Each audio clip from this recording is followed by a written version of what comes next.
15 વર્ષ બાદ બિહારનો ગુમ યુવાન આખરે પોતાના ઘરે પહોંચ્યો। પરિવાર સાથે વર્ષો પછી થયું લાગણીભર્યું પુનઃમિલન। પુત્રના વિયોગમાં માતાનું અવસાન, પિતાએ માનસિક સમતુલા ગુમાવી।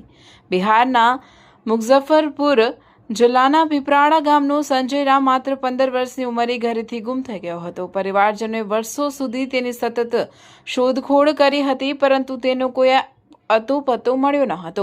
દરમિયાન તે વિવિધ રાજ્યોના શહેરો અને ગામોમાં રખડતો ભટકતો રહ્યો અને અનેકવિધ મુશ્કેલીઓનો સામનો કરતો રહ્યો। પુત્રના વિયોગમાં પરિવાર સતત ચિંતામાં દિવસો પસાર કરતો રહ્યો હતો। આખરે સંજય રામ ગુજરાતના વિરમગામ સ્થિત અપના ઘર આશ્રમમાં પહોંચ્યો, જ્યાં આશ્રમના સંચાલકોએ તેની નિષ્ઠાપૂર્વક સંભાળ રાખી હતી।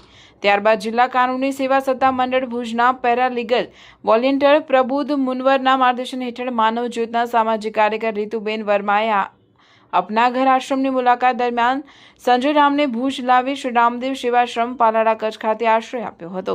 ભુજની માનસિક આરોગ્ય હોસ્પિટલમાં યોગ્ય સારવાર મળતા સંજય રામના સ્વાસ્થ્યમાં ઝડપથી સુધારો થયો। ત્યારબાદ બિહાર પોલીસના સહયોગથી માત્ર 15 દિવસમાં તેના પરિવારનું સરનામું શોધી કાઢવામાં સફળતા મળી હતી। માહિતી મળતા તેનો નાનો ભાઈ ભુજ આવી પહોંચ્યો હતો। 15 વર્ષના લાંબા વિયોગ બાદ જ્યારે બંને ભાઈઓ સામસામે આવ્યા, ત્યારે સંજય રામે તરત જ પોતાના ભાઈને ઓળખી લીધો હતો।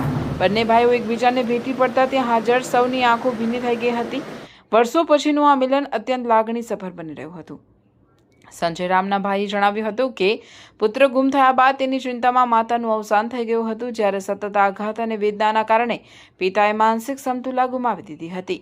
લાંબા 15 વર્ષ બાદ સંજય રામ 30 વર્ષની ઉંમરે પોતાના પરિવાર સુધી પહોંચતા વર્ષોથી ચાલતી વેદનાનો અંત આવ્યો છે અને સમગ્ર પરિવારમાં ખુશીનો માહોલ છવાઈ ગયો છે। માનવતાના કાર્યમાં પ્રબુદ્ધ મુનવર, પૃથ્વીરાજસિંહ જાડેજા, આનંદ રાયસોની, દીપેશ શાહ, રફીક બાવા, પંકજ ગુરુવા, દિલીપ લોડાયા તથા દેવેન્દ્ર જીવાણી સહભાગી બન્યા હતા। બિહારના મુઝફ્ફરનગરના પીપરાડા ગામનો યુવાન સંજય રામ જે ઘરેથી નીકળ્યો ત્યારે 15 વર્ષનો હતો અને ત્યાર પછી તે અનેક રાજ્યોના અનેક શહેરો ગામડાઓમાં સતત રખડતો ભટકતો રહ્યો હતો। ઉપર આબ નીચે ધરતી, ક્યાંક એને ખાવા મળે તો ક્યાંક સુવા ન મળે, આવી હાલતમાં એણે અનેકવિધ દિવસો અને અનેક વર્ષો પસાર કર્યા। ત્યાર પછી તે અચાનક વિરમગામ પહોંચ્યો। વિરમગામમાં એક અપના ઘર આશ્રમ છે, એમાં એને આશ્રય આપવામાં આવ્યો અને ત્યાંના સંચાલકોએ તેની ખૂબ જ એની સારી સારવાર સાથે સરભરા કરી।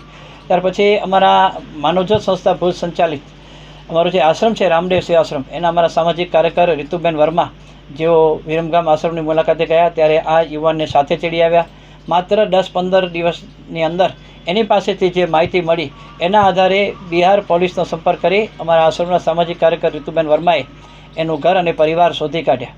ત્યારે પરિવારજનોએ ખૂબ જ ખુશી અનુભવી કે આજે 15 વર્ષના વાયણા વીતી ગયા છે અને હવે ક્યાંથી મળ્યો, કેવી રીતે મળ્યો, તરત જ વિડીયો કોલ કરી અને ખાતરી મેળવી અને ત્યાર પછી આ પરિવારના જે એનો નાનો ભાઈ હતો એ ભુજ આ યુવાનને તેડવા આવ્યો। એના યુવાનના જણાવ્યા મુજબ એની માતા એની ખૂબ જ ચિંતા કરતી, વર્ષો સુધી ચિંતા કરી અને આખરે મૃત્યુ પામ્યા અને પિતા પણ એની ચિંતામાં માનસિક સમતુલા ખોઈ બેઠા। એટલે નાના ભાઈને આવવું પડ્યું। બંને ભાઈઓનું જ્યારે મિલન થયું ત્યારે સ્વાભાવિક છે ભાવુક દ્રશ્યો સર્જાય, બધાની આંખોમાં આંસુ હોય એમાં કોઈ શંકાને સ્થાન નથી। પણ આજે આ યુવાન 30 વર્ષનો થઈને પોતાના જ્યારે ઘરે જઈ રહ્યો છે ત્યારે માનવજ્યોત સંસ્થા પણ આનંદની લાગણી અનુભવે છે, કારણ કે આવું વર્ષો પછી જ્યારે મિલન થાય ત્યારે સ્વાભાવિક કે ઘરમાં પરિવારમાં એક બાજુ ખુશી હોય, બીજી બાજુ દુઃખના આંસુ હોય, મુશ્કેલીનો અંત આવ્યો એના આંસુ હોય અને હર્ષના પણ સાથે સાથે આંસુ હોય। તો આવી રીતે આ વર્ષો પછી યુવાન જ્યારે પોતાના ઘરે પહોંચી રહ્યો છે ત્યારે માનવજ્યોત સંસ્થા પણ ખૂબ જ આનંદની લાગણી અનુભવે છે।